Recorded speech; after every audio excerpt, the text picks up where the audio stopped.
You can't change something you're not aware of. You really want to start at the basics. It would be to grow your self-awareness. And what happens a lot of times for high performers is they resist that because, they're used to being good at things and knocking it out of the park. And so the idea that there's this thing that they're not going to be good at sometimes becomes intimidating. I don't even want to try. I don't want to waste my time in that. It doesn't give me as much dopamine by, hitting success metrics. But once they're willing to lean into that, then the rewards are priceless.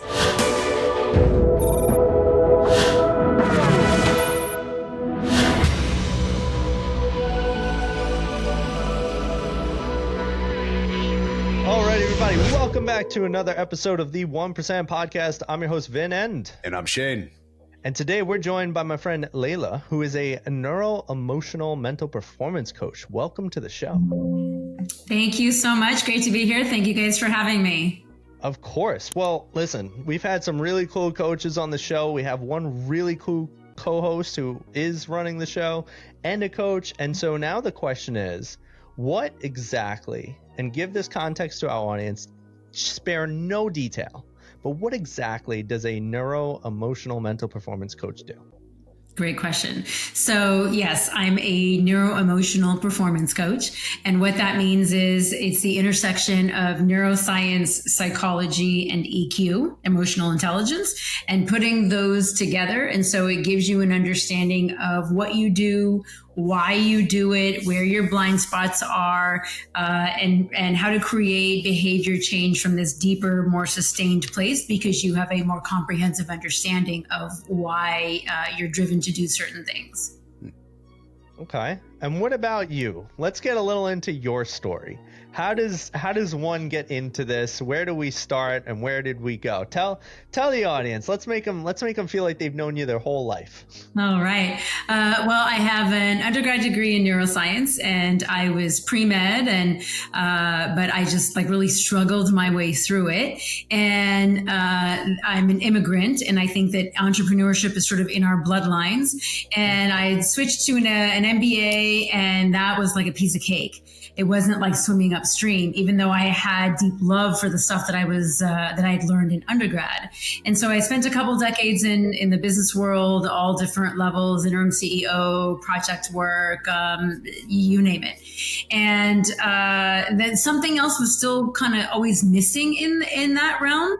And so I went back to school and got another master's in psychology, and I became a licensed mental health therapist, not to practice clinically, but as a way to become really immersed in understanding through thousands of hours of training and education, what drives human behavior and change at a sustainable level.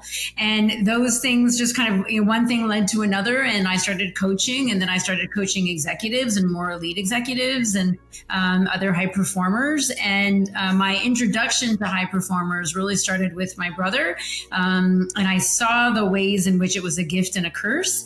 And so seeing these high performers in that realm, and then seeing how much they rely on their cognitive abilities, but disconnect so often from their emotional abilities, and wanting to bridge the gap, knowing that it takes someone with a specific understanding of that population, the way their brain works differently, they process differently, they move through space differently.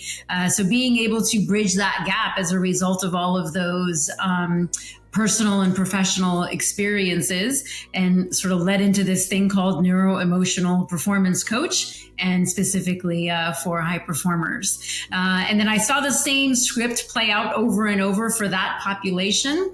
And it was, literally to the point where I could, just sort of write the script out and leave the names blank and put the next name in there in terms of what they were experiencing. And so I wrote a book recently called The Heart of Peak Performance, Emotional Mastery for High Performing Men. There was a lot of the things that I would see, the ways in which they were different, the tools that I use. One of the first questions I get is why men? And it's because it's the population that I work most with, though I also work with women. and that just sort of finding that that population was very underserved in terms of the resources and material that was available to them. So the book talks about sort of general psychology and neuroscience, and then it talks about high performers, and then more specific high performing men, and more specifically intimate relationships of high performing men. And so now you have my life in a nutshell. Can I ask a very simple question to start out? You've done so much. You've went back to school. You have multiple degrees. You've been in the corporate setting. You've been in the entrepreneur setting. And it seems like you've almost transitioned your mindset, career path multiple times. What drives you? I have I'm deeply driven by purpose and the idea that, God, the universe, whatever you believe in, made me a certain way and gave me these experiences and these gifts. And that it's so important to me to feel like I am maximizing those gifts and those opportunities, and, serving in the best way that I can. So that definitely drives me. I could see like the strive for hunger. I wonder if you're ever content, or if you're always looking for the next best thing or better results or whatever the case may be. Is that the case? Great question. So I think it's twofold. I am definitely always thirsty to learn. I'm active. I'm always doing a lot personally, professionally, and I like how that feels. And especially when you enjoy what you're doing and it doesn't feel like work. My mind's always sort of ruminating on things. But when I definitely disconnect, and when it's time to disconnect, I've gotten much better about then disconnecting. I like quiet time, downtime, nature time. And so in those realms, there's no pursuit of something greater. To be honest, I'm still myself, after being an entrepreneur for over a decade, and still trying to figure out the downtime aspect, the turning off aspect. It's very, very difficult to do. As a business owner, can you give some tips and tricks on essentially what exactly you focus on for entrepreneurs like myself, or business owners that are evolving at a very high level? Sure. So what happens is you have the cognitive mental strength. Great job. But you're leaving out all these other data sets, the data set of your emotional awareness, the data set of your somatic awareness. And the more you attune to those voices and grow your self-awareness in those spaces, the more you essentially optimize your choices, because you're making them more comprehensively. So I have a tool in the book called Setup. So the S is for your somatics. The E is for your emotions. The T is for your thoughts. The U is for what else is in your universe. Are you excited about a vacation? Did you just get in a fight with a loved one? And the P is for your physiology. How well did you sleep? Are you hungry? When was the last time you had a bowel movement? All of these things affect the decisions that you make at any given time.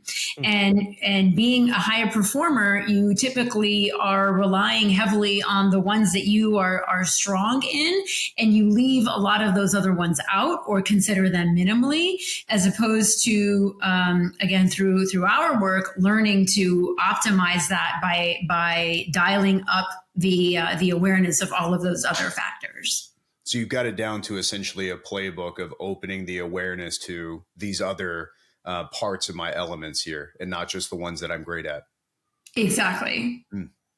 And what happens a lot of times for high performers is they resist that because, they're used to being good at things and knocking it out of the park. And so the idea that there's this thing that they're not going to be good at sometimes becomes intimidating. I don't even want to try. I don't want to waste my time in that. It doesn't give me as much dopamine by hitting success metrics. But once they're willing to lean into that, then the rewards are priceless.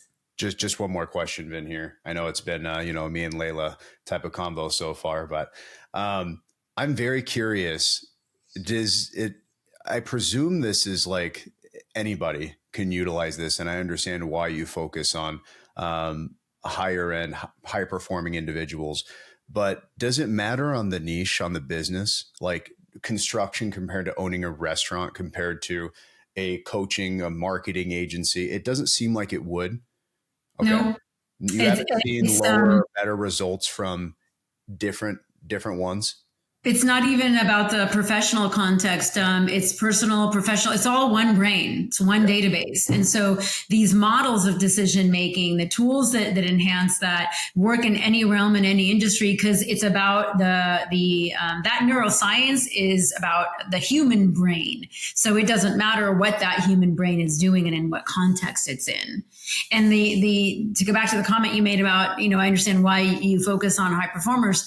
I think some of the things that are critical to consider here are the ways in which literally their brain processes information differently. But your only frame of reference is your own brain. And so all you know is that that's how to process information. It's harder to understand that the rest of the world, most of the world, doesn't process information that way.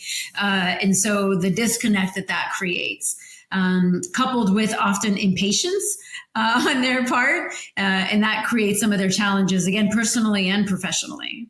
That's why they're high performers. They have impatience. They want things to go like that. Yes. So, all right. This is all very great. So here's a question that I think ties in well, actually, with everything. So we could kind of still keep it in Shane's question line here. With all of these things that you've been talking about, a little bit of your tactics and kind of some of the methodology that you have, what's one extremely tactical piece of advice or a really powerful mental framework that you use daily that other entrepreneurs or somebody listening to this podcast could basically immediately apply? So I would say the setup tool, because you can immediately apply that. But if the setup tool feels like too much and you really want to start at the basics, it would be to grow your self-awareness. You can't change something you're not aware of.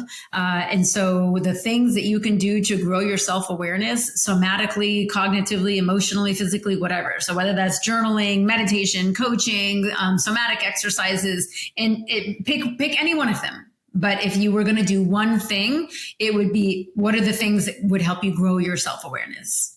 Okay. I like that. Let me ask you this. I'm actually curious about this one, coach to coach. Do you think that most people are good at thinking? Good at thinking? In terms of, it depends what kind of thinking, like critical thinking, or they're making a decision, or give me some more color. Well, when I think about thinking, I think most people don't actually go, and this is to the point of depth. They don't really get into things. They don't really understand things enough. Like, people see things and maybe they make a decision, but then the question becomes, is it a good decision? Is it an informed decision? Why did you make this decision? Kind of like a lot of the things you started to highlight a little bit already in this podcast. So I'll bring it back with that frame of reference behind it. Do you think that people are relatively good at thinking? I think they have the capacity to strengthen that ability, but do they actually do it? More often than not, no. It's easier to take the lazy route. Your brain doesn't like to work hard if it doesn't have to. There's so many distractions. And when it comes to things like self-awareness, often people don't want to dive in. They don't want to look at what's there. And so there's avoidance and resistance. So it's not convenient. But it's also not creating, therefore, optimal outcomes. It's like Google searching. It's one of the tools in the book where oftentimes if you Google search and you take the first hit, but man, if you were willing to look at the second and third one, it might give you much more optimal results than if you had just taken the first one. Same thing in your brain is if you're assessing something, making a decision about something, reacting to something, you just take that first one as opposed to the pauses, the self-awareness, the reflection, the let me take a second, let me assess this deeper. And you can often get much better results, or at least much more understanding. But how often are we inclined to do that? So go ahead, Shane. What do you got? Well, I was just going to say that's another reason why to go for high performers, right? Because they're usually thinking like that, more evolved comparatively to non-entrepreneurs or business owners. It's a very simplistic lifestyle or corporate world where it's, that type of mindset. Damn, Shane, tell us how you really feel. Well, I'm saying this is the reason why she's going into this direction. I Kidding, wanted to Shane. transition it Kidding. with where we're at today. July 14th, 2025 with AI. I personally think your system is phenomenal, and I think it's going to improve one's self-worth, especially for entrepreneurs and high performers with AI. And you saying exactly what you just said is people wanting demands, people wanting results right away. Do you see it a lot? Do you see your setup tool and your process being easier or more adaptable with AI, or do you see it as a threat in your just world in general? I'm just very curious. Well, I actually think increasingly about AI and how it'll play into just our behavior and our decision making as a whole, and coupled with then thinking about some of these tools. And I think that sure, the capacity and the potential for AI is endless, but as it stands today, it is more about the data processing, the speed, the less of like that emotional, intuitive realm. And so, if you strengthen that emotional, intuitive, somatic realm, coupled with having more data, faster, more accurate, etc., it can only empower you. If you strengthen these muscles while using those tools, it can only empower you further. I got a question for you. Wait. Shane, what was the exhale? I know Shane looked like he had a moment there. It's because in my world, I deal with AI on a daily basis for the last couple of years, and I absolutely agree with what you're saying. I'm scared that that's not going to be the case because of how easy it is to use, because it eliminates critical thinking.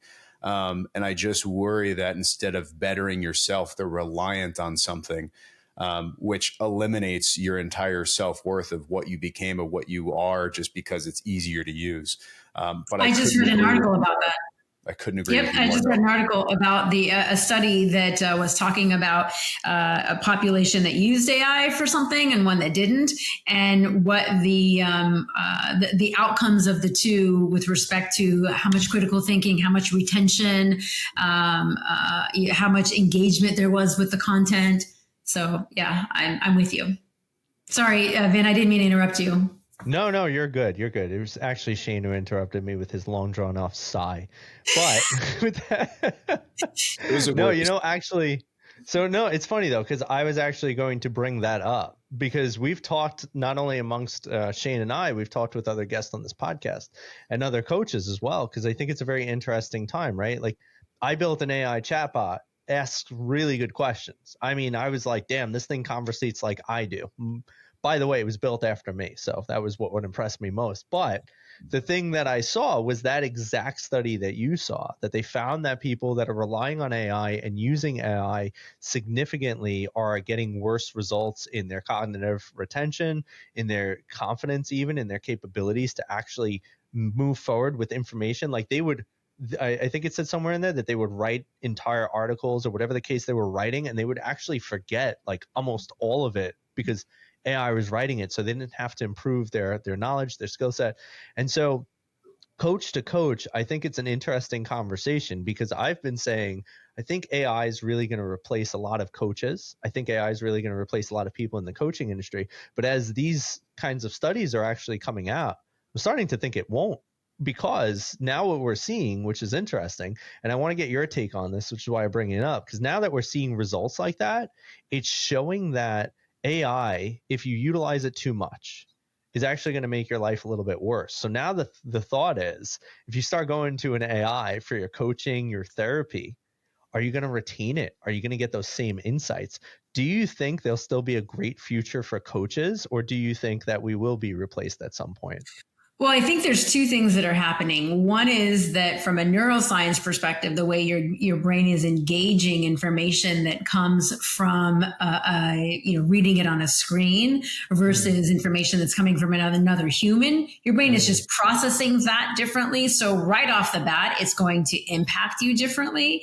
I think the other part of that, though, is that the masses or whoever is going to lean into into AI further and further and further, they're going to do that anyway. And therefore, it makes strengthening this realm that we're talking about almost like the nuance that becomes like your secret weapon. This becomes your distinguisher. As more people lean that way, your increased ability to tune into somatics and EQ and intuition and reading a room and emotional awareness and the more self-awareness you are, the better you are at tuning to other people. Those things, the more you become a master at that becomes your distinguishing factor. I love it. So let me ask you this. From your experience, what do you see as a main or common denominator for people who feel very stuck in their worlds or their lives?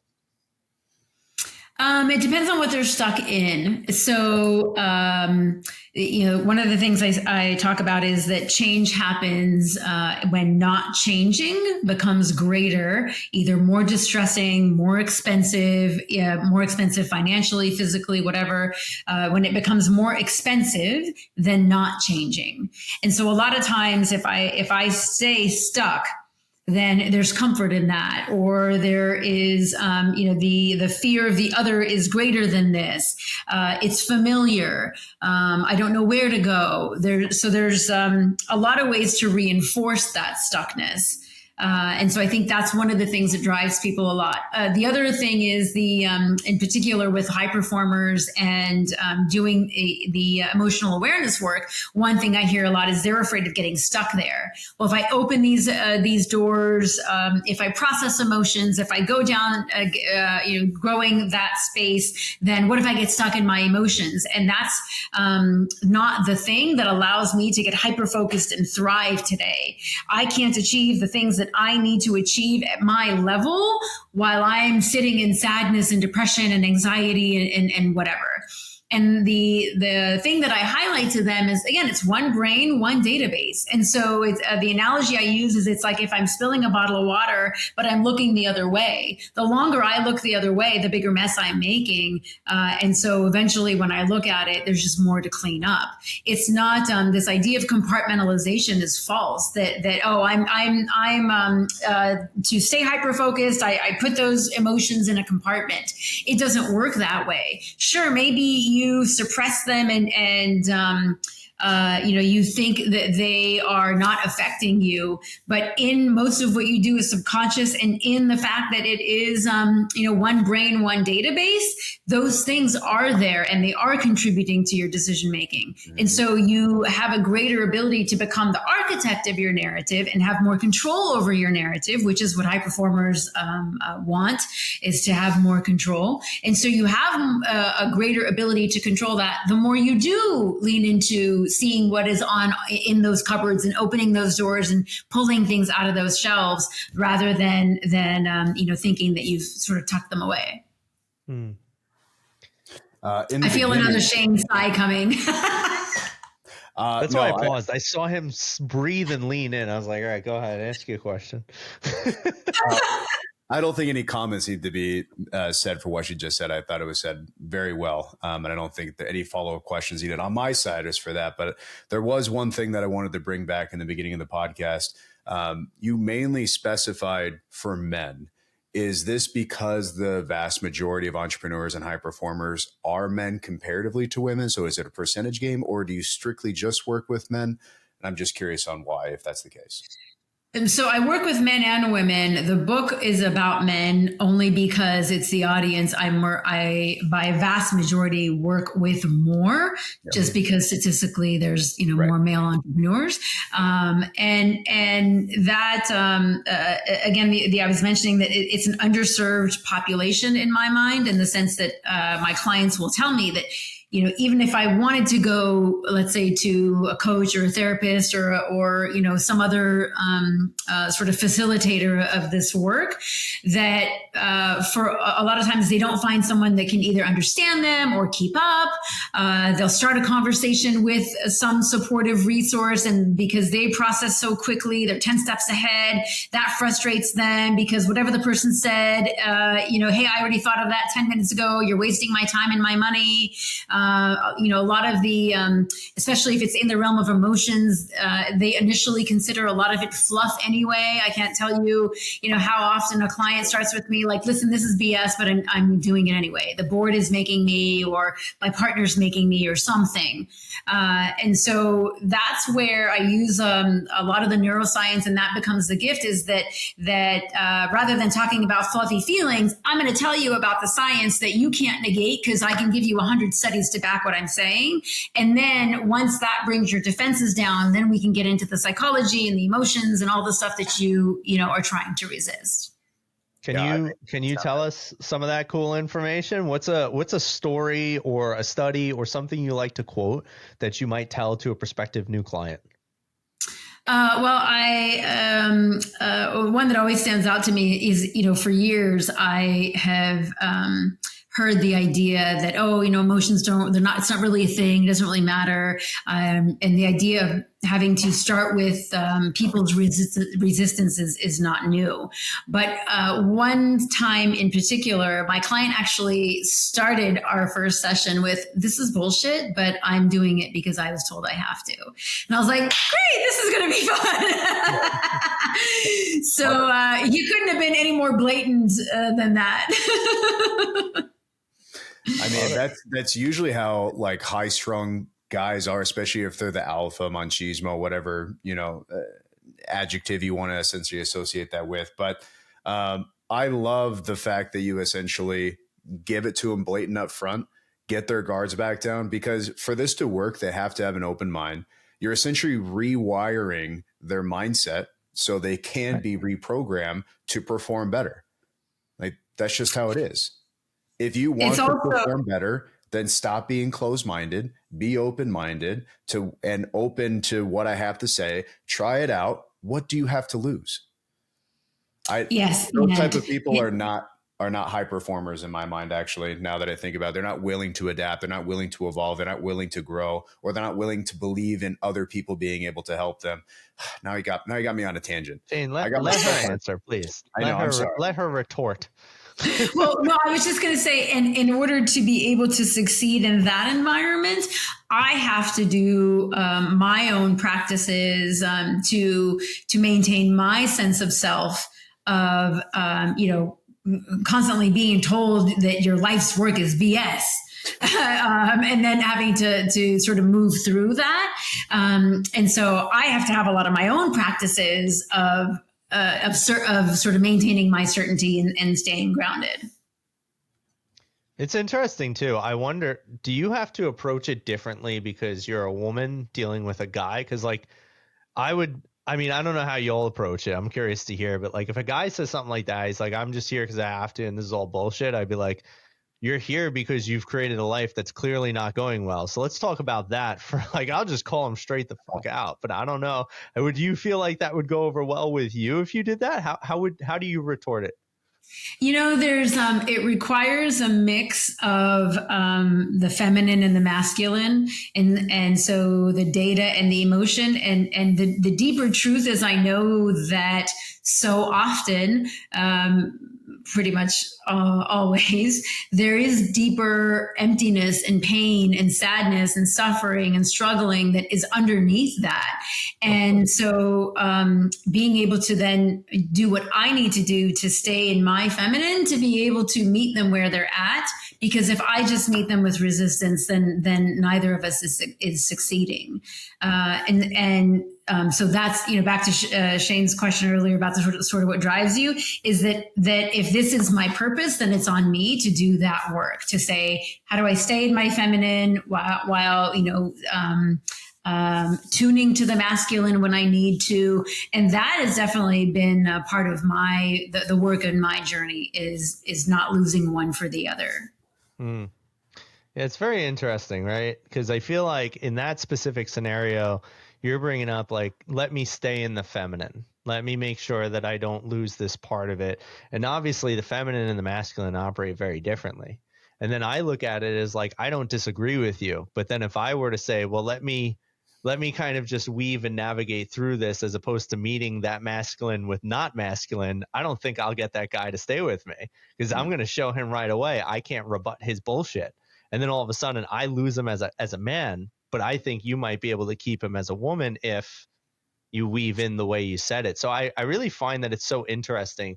It's not just about what people have going internally, right? It's about how do you interact with the differences within others, even within yourself, in those engagements and interactions. So there's so much fascinating nuance when it comes to people. Well, and one thing I emphasize all the time is that, you know, the what you're doing on the day to day is the what. That's the external manifestation. What we care about is the why, which is, why do you do what you do? So whether you're blowing up at your leadership team, you're late to meetings, you're missing, significant things with your partner, those are just the what. Yep. But understanding why you do what you do is where we then create that sustainable behavior change, because your brain has a lot of work to do with very little real estate. It doesn't do things arbitrarily. It does things with purpose. And so that this thing that I'm doing, this way that I'm acting, is being driven by something. The more I grow the awareness of what that something is, the more I can create that sustained behavior change.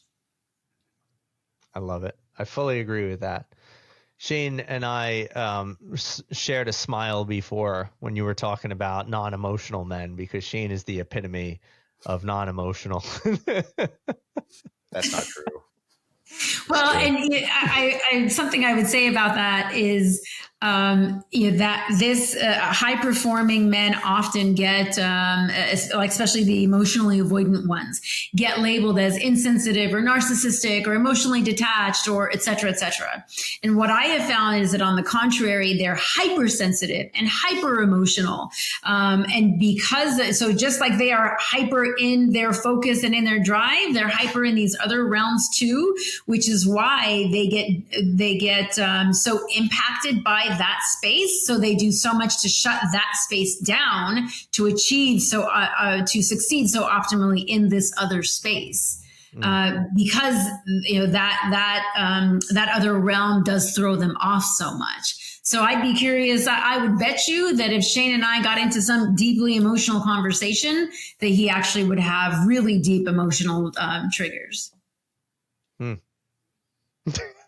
I'm staying out of this one. Although I would love to have a follow-up conversation with Leila one-on-one. I think that's a phenomenal idea. Love that. Yeah. Happy Shane's to. the best guy in the world. I just like annoying him sometimes, especially when I could do it on the podcast, because this is the most time we get to spend together. Put me on blast in front of everybody. Vin, do you like how quickly he shut that down? Hey, I'm staying out of that one. He'll shut this one down too. Yep. That's okay. We see you, Shane. I'm sunburned, Shane, but why are you red? No, I'm just kidding. Oh man, yeah. I love it. It's another reason that their intimate relationships become so sacred and impactful, is because those intimate relationships are the spaces that have the greatest potential to, make them thrive or make them sink, trigger them or empower them. And because they are more emotionally sensitive and they're aware of that, those relationships become harder for them to lean into, because they know that that's their Achilles heel. Yeah. Well, it's a really interesting thing. So I love talking about this with you, even just for myself, because so for any of you listeners out there that are big into astrology, I am a Cancer. And Cancers by the book are very emotional people. I've always been a very emotional guy. And as my life got more and more difficult through the things that I had experienced, my emotions were even more out of whack, to the point that I eventually got to this place where I completely shut down. I would tell my friend, I just hate people, which was kind of funny because I was becoming a therapist, right? And so I literally at one point in my life hated people, wanted nothing to do with anyone, thought everybody sucked and they were stupid and they were causing my life's pains and problems and all this crap. And eventually I evolved past that. Eventually I looked inwards and I was like, what really is the most fulfilling thing about life? And it turned out for me, it was the thing that I was running from, which was my own emotions. And it wound up becoming this thought process, or me having to figure out, like, if you use your vulnerability to protect you, it becomes your greatest invincibility, because people can only use vulnerability against you if it's not like it's not something that's protected, right? Like, we look for the vulnerabilities in people's armor, and that's how we penetrate them.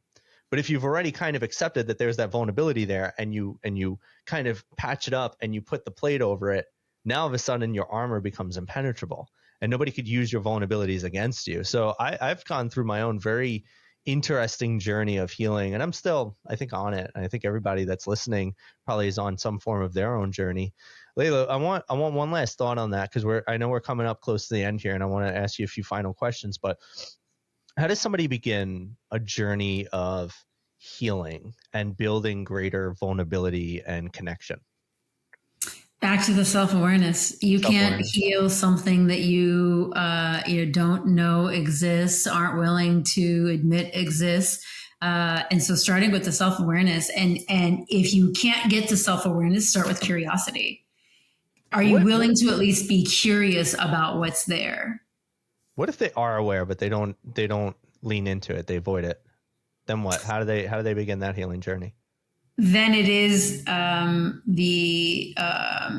getting that support system, again, a pastor, a therapist, a coach, someone that has the right tools and training to be able to create this environment that allows you to feel safe enough to actually lean into that thing that you're afraid to. I love it. You're somebody that if I was like 20 years ago or 10 years ago, I definitely would have worked with you. But going through this journey has been a very interesting one. But you're the kind of person that somebody who's early in their healing journey needs. I 100% vouch for you. I love it. I appreciate so, Leila, as we come up close to the end of our time together, I got a few final questions for you. One of them being this, and I think you already alluded to what fulfills you, but I'm just curious. The name of our podcast is the 1% Podcast, not because we're billionaires, but because we believe there is a 1% version of everything in life. Oops, just knocked something over. With that being said, what is your version of a 1% life? How are you striving to be a cut above the 99% in something in this lifetime of yours? To live with deep intention, and to stay purpose driven, and to really maximize like every minute and squeeze the most juice I can out of every minute of time. Time is, I'm so driven by that commodity and the awareness of its finiteness, that I viscerally feel that. And that doesn't mean that being time driven, I don't have downtime. It just means that, back to what we were talking about in the beginning, Shane and I, when we talked about downtime, is that when I have downtime, it's allotting for that time. When I have friend time, it's that time. When I have parent time, it's that time. And so you're coupling intention with my awareness of time. I love it. And what is the best piece of advice you think you've ever received?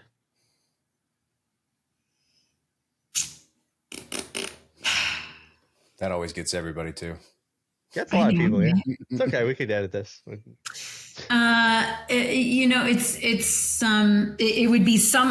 Maybe I don't have the the exact piece of advice, but it would be something in the realm of the things that tell me that, hey, like it'll all work out. It'll all be okay in the end. That have faith, keep going, trust yourself. Things in that realm. The voice of imposter syndrome, being in a space where you're constantly, being told, hey, this is BS. I've been doing this for over a decade, and a decade ago, I was watching, other people occasionally pop up with this kind of thing. But for the most part, it was, hey, this stuff is BS. And I'm telling you, I know this is a thing. And now today, you can't look somewhere without people talking about emotions and vulnerability and EQ and somatics and, all the things. And having, done the grueling work of constant, education and experience and continuing education and all that, as opposed to just showing up and saying, oh yeah, this stuff matters. Love it. And finally, question that must be on some people's minds, hopefully. where can people find you? How can they connect with you? And what is the best way for them to get into your ecosystem? The easiest way is my website, Work with Leila. It's Leila. So workwithleila.com or LinkedIn. Perfect. Wow, that was short and simple. Usually other people got a whole repertoire. And go check out her book, everybody. She wrote a book. She's not even promoting it. I forgot about the book.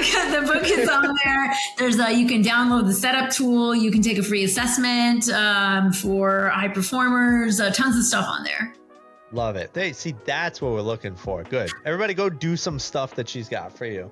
All right, Leila, it's been great having you on today's show. Thanks so much for sharing so many interesting neurological performance, intelligent, thoughtful points. There's a lot of things in there. It was a great call. Great conversation today. I really liked it. I always get to nerd out with people like you. See, Shane nerds out with all the AI and tech people. I get to nerd out with all the coaches and the neuroscience people. And that's why Shane and I are besties, because he's got all the business stuff under wraps. I got all the mindset things under wraps. And then we bring the two worlds together, and it is a great time.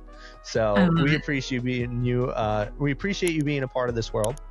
Thank you for today. And as always, it was a pleasure. We look forward to connecting with you a little bit more. Hang around for a minute after the show. I got one more thing to tell you. And guys, there you have it. That was another episode of the 1% podcast. Go check out Leila's great stuff. Tune in for another episode. Like, share, comment, subscribe. Let us know what you thought of today. And we'll see you on the next one. As always, I'm your host, Vin End. And I'm Shane. And that was Leila, everybody. See ya. Bye, guys.